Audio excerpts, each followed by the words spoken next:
Hello, so this video will demonstrate VoxInput, which can transcribe text to any app on any Linux desktop.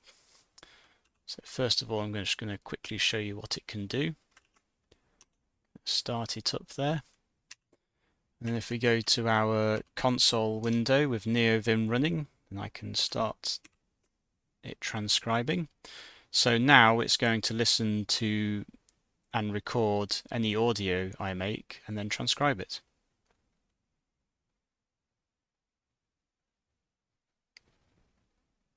So there we go. It uses voice activity detection to tell when I am speaking. So if you don't say anything, it won't actually be attempting to transcribe.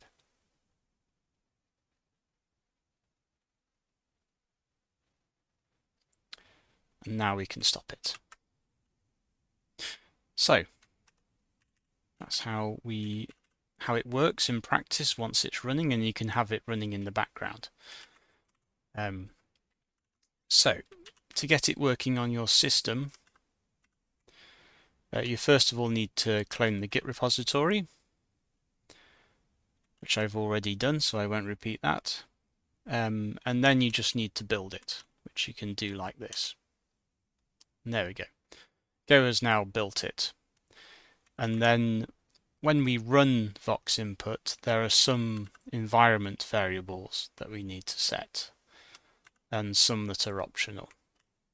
So at the very least, we need to set the OpenAI base URL and OpenAI WS base URL. In fact, you can also write, instead of OpenAI, you can also write VoxInput for some variables. You can write VoxInput instead of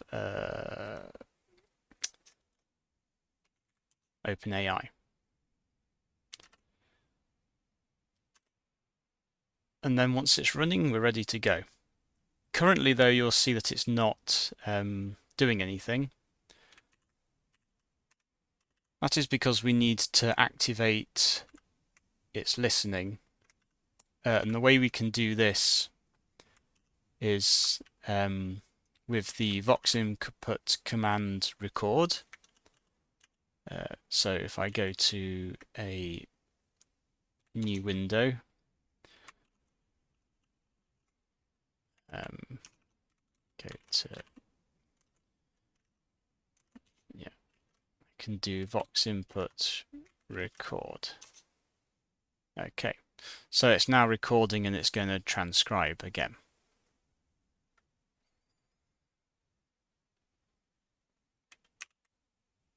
So, okay. This is not very convenient typing in at the current terminal Voxin record. So what you can do is on your desktop manager,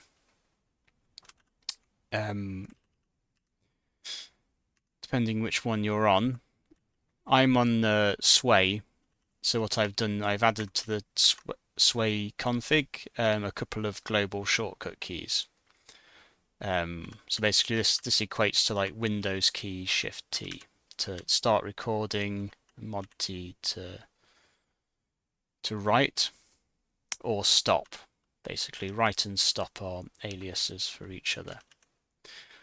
So once again, if I now use the shortcut key, we get a little GUI pop-up telling us that it's now recording.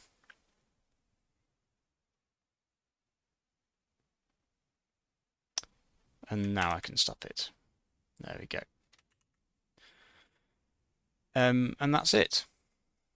Thanks for watching. And in the future, I hope to add some more feedback from the user interface.